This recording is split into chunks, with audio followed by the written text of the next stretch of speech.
అంగన్వాడీలు వాస్తవంగా కేంద్ర ప్రభుత్వం డబ్బులతో నడుస్తూ ఉంటుంది. అంగన్వాడీల వ్యవస్థ అంతా కూడా జీతాలు కేంద్ర ప్రభుత్వమే ఇస్తుంది. గ్రౌండ్ లెవెల్లో జరిగేది అదే. అదే సందర్భంలో వాళ్ళు గ్రాట్యుటీ కావాలంటూ ఆ మధ్యన ఉద్యమించారు. అప్పుడు జగన్ సర్కార్ ఏమంది, ఇది అంగన్వాడీలకు సంబంధించి అప్పటిదాకా బయటపెట్టినటువంటిది అప్పుడు బయటపెట్టారు. ఇది కేంద్ర ప్రభుత్వం వ్యవస్థ కాబట్టి గ్రాట్యుటీ ఇవ్వాలంటే కేంద్ర ప్రభుత్వానికి వాళ్ళు నోటీసుకు పెడతామన్నారు. లేదు మీరు తేల్చాలంటూ ఇక్కడ వీళ్ళు ఉద్యమించారు. అదే సందర్భంలో బాబు గారు అధికారంలోకి వస్తే మేము గ్రాట్యుటీ ఇస్తామన్నారు.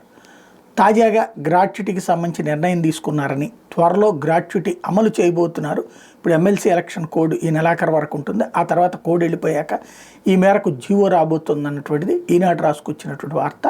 తద్వారా అంటే ఈ గ్రాట్యుటీ అనేది మనం ఉద్యోగం రిటైర్ అయిపోయే రోజున పిఎఫ్లు వీళ్ళకు ఉండవు కాబట్టి ఇంత కొంత అమౌంట్, మన పిఎఫ్ ఉన్న వాళ్ళకి తెలుసు, పిఎఫ్తో పాటుగా గ్రాట్యుటీ ఇవ్వటం అన్నటువంటిది ఒక మినిమం అమౌంట్ అన్నటువంటిది సేఫ్టీ కోసం వచ్చేటటువంటిది ఉంటుంది. అది ఎంత ఇస్తారు ఏంటి అన్నటువంటిది రాబోయే రోజుల్లో తెలుస్తారు.